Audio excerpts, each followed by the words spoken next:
Mr. Forsyth, you claim that what's happening in Biafra is genocide and massacre on a very large scale. Yes. What evidence do you have for this? It's mainly threefold. Partly my own eyewitness experiences. I followed the Biafran army very closely on a number of occasions. At one occasion, at Onitsha, I came across 300 members of the Apostolic Church of Onitsha slaughtered by the Federal 2nd Division. Did you actually see these bodies? Yes, I helped clear them out of the road. The Biafran army was so shocked they wouldn't march past them. It took us 18 hours to clear the bodies out of the way. And they had all had their hands tied behind their backs and had been shot at close range. On another occasion... Did you count these bodies? Personally, one by one, no. The estimate was 300. I think it was probably a fairly fair estimate. They were piled as high as a man's shoulder, like logs stacked on the roadside. On another occasion, a man whom I know was a photographer working for the Biafrans took a photograph very shortly after a village had been completely wiped out. And you can see still the bodies lying around the market square where they were shot down. Secondly, from eyewitness sources, survivors of the massacres. And thirdly, from interrogations of federal prisoners who, when the Igbo captors have been sent out of the way, admit, quite frankly, that they are there to wipe out Igbo. That's what they admit. But what do they say that their orders were? They don't mention what their orders were. They don't seem to be taking any notice of orders anymore.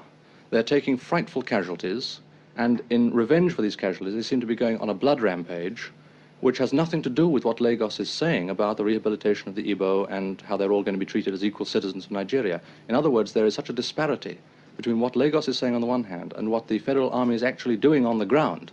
One has to come to the conclusion either Lagos is lying, and I don't think they are, I think they're quite sincere, or that the federal army of 80,000 brand new raw conscripts has gone out of control. What about the bombing of Biafra? The federal government has claimed that they've only been attacking strategic targets. Well, this is absolute nonsense. They may have given orders for the attacking of strategic targets, but the pilots they're using are almost exclusively Egyptian.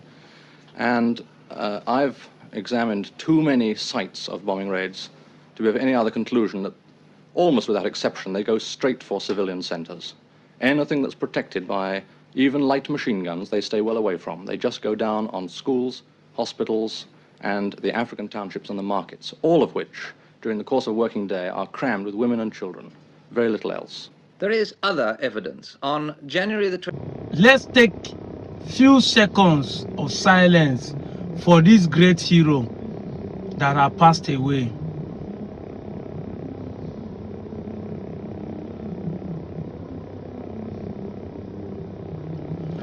May the soul of Frederick Forsyth rest in peace.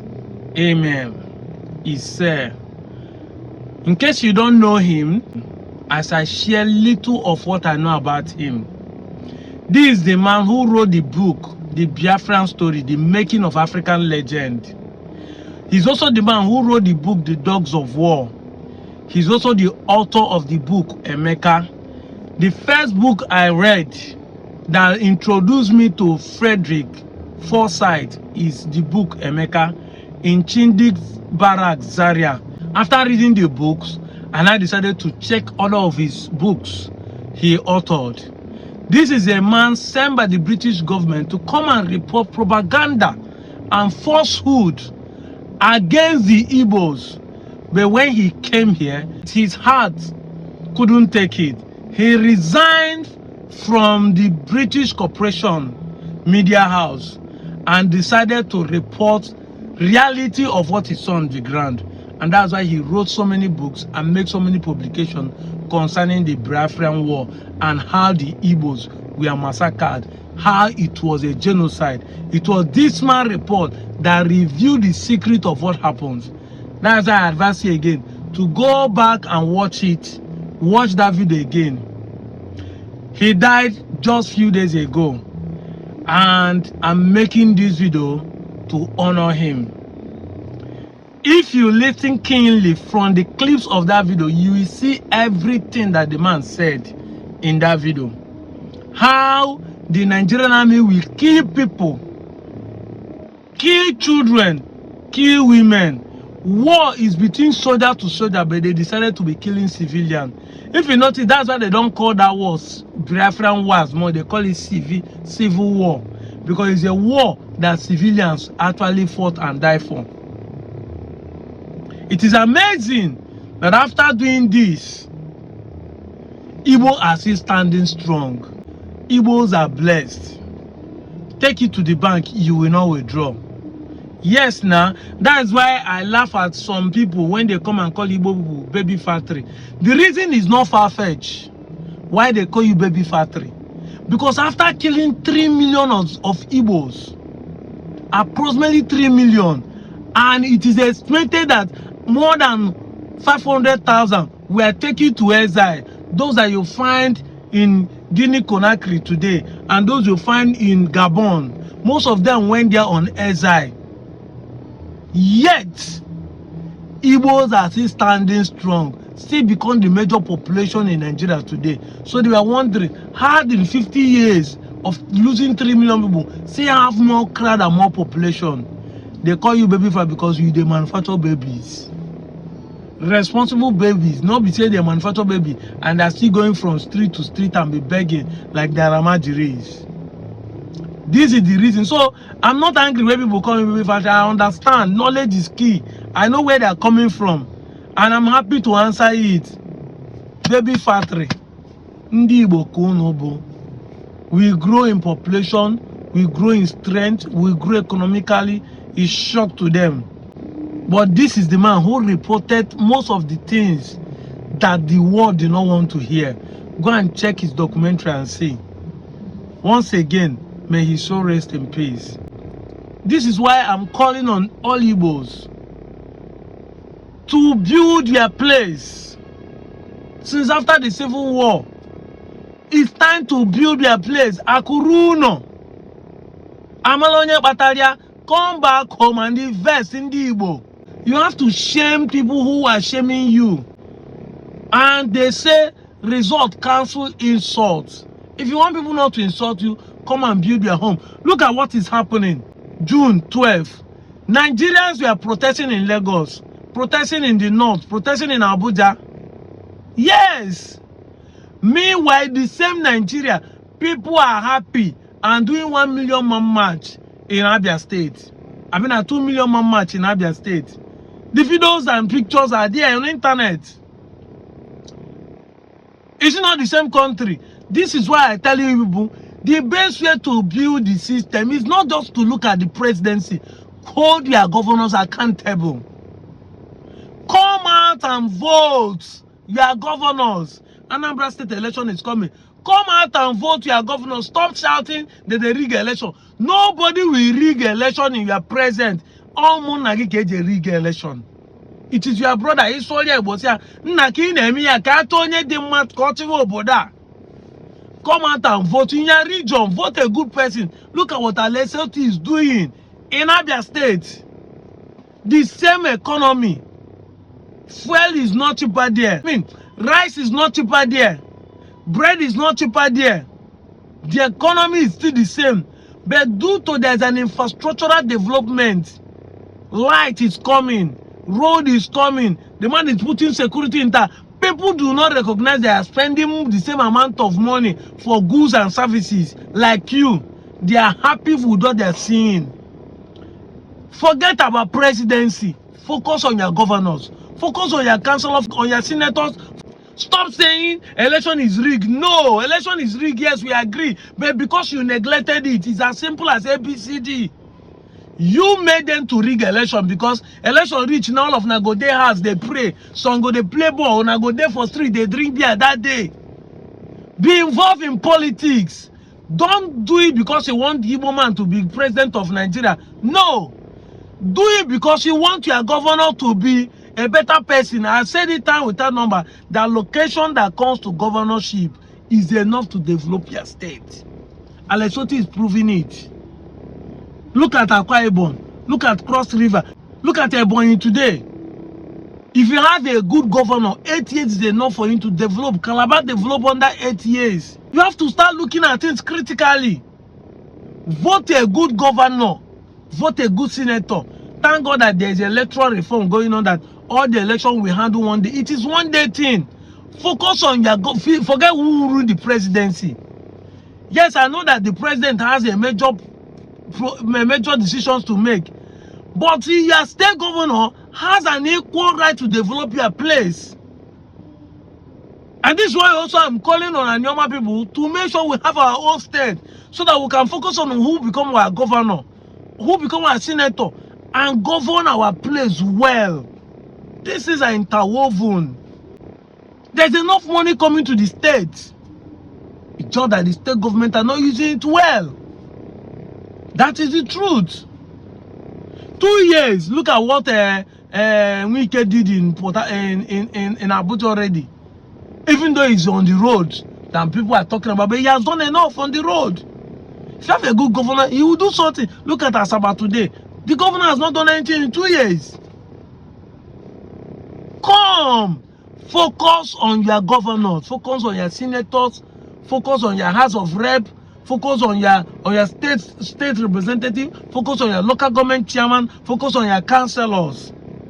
And it starts by you being involved in politics. I've given you clue. Do not wait on election to come out and vote. Yes, I know that many of you don't say that politics is a dirty game. No, politics is not a dirty game. I will explain it again here. Listen to me. Every house has a knife. The knife is a weapon, but you are using it to cook. If you don't have a knife as a kitchen utensils, your kitchen is incomplete. That is the truth.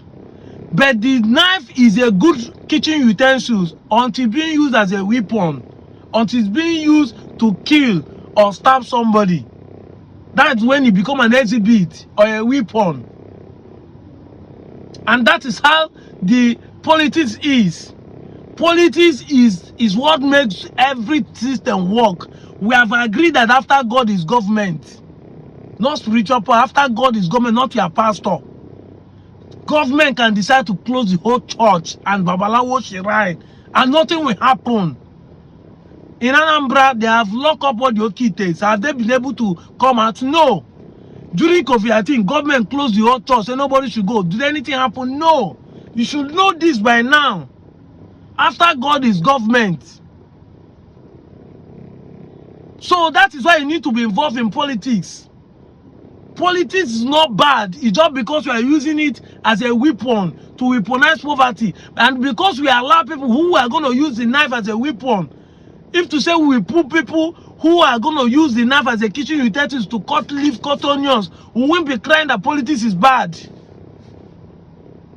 And how do you involve in politics to make sure that the election is not rigged against you? It's by joining to a political party. Listen, the man that will come out under APC, now for primary, they decide them. So if APC is going to rig the election to retain power, you will counter APC by going to join APC and go to the primaries and nominate a good person to represent that party. So that if in the federal they rig the election, it's the same person that is a good person that is in power. That's how it's been done. Uche KJBNU. Asna, if a bird decides to fly without perching, hunter will shoot without aiming. You shoot to anyhow. That is how it is done. You must learn how to strategize and win the people. Join politics. Stop praying. Before election of 2019, I've been saying these things all the time. This is the way to go. Join political party. If APC bring a good person because you are in APC to nominate a good person, and PDP bring a good person, then you don't have any opposition, because you now know that two good people are in the same and in opposition. Anyone will win will work well. Stop removing yourself to what will benefit you. We are the one removing ourselves from the ship and be complaining that the ship is not treating us well. How can you be outside the ship? Water is hitting you. That is the problem. This is the problem we are having in Igbo land. We can't be playing politics like others. We can't be competing with people who will say we are better than we're not competing right. The best way to compete right is involved in politics. Even if you reach federal, decide not to vote. You know that day will tell you president, nominate, but you man governor, you vote to governor and defend your vote. When outside guys see outside election here, and you why when NYC person never, we will be the one to champion it. Dika kanda abasi ekwechili, enye hele soti, aye ekwechili, enye yonya ito. Okay, say me fair. I'm saying this because of that taka, chichichicha. Now that is daytime, I'm saying it before night will come. Walk down in the day, for night coming when no man will walk. It is early now, we should pursue it. Reorient your mind. Start looking at it critically. How do you make this thing work? How do you make this thing work? I know many of you will see come and say, it's Biafra we want. You have not gotten Biafra. I've said it down with that number. You have not gotten, now that we are still in Nigeria. What do you do to better your place? What do you do? Do you wait for Biafra to marry? No. Do you wait for Biafra to go to school? No. Do you wait for Biafra to buy clothes? No. Do you wait for Biafra before you bath? No. Do you wait for Biafra before you eat? No. You don't wait for all these things, but you are waiting for Biafra before you vote a good person. You have forgotten that that good person is why clothes is expensive, marriage is hard, housing is hard, transportation is hard. It's the same because of that bad government that make you think that Biafra is the solution. I mean, let's follow the tail and fight the battle by getting ourselves a good government that will make us sit in our zone comfortably. We can sit in our zone comfortably. As in the southeast, the government there is looking like Abuja. Everywhere is developed. There's no insecurity. There's steady light because I have a Lombo. Vote to a good person in power. I'm out of here, Joe.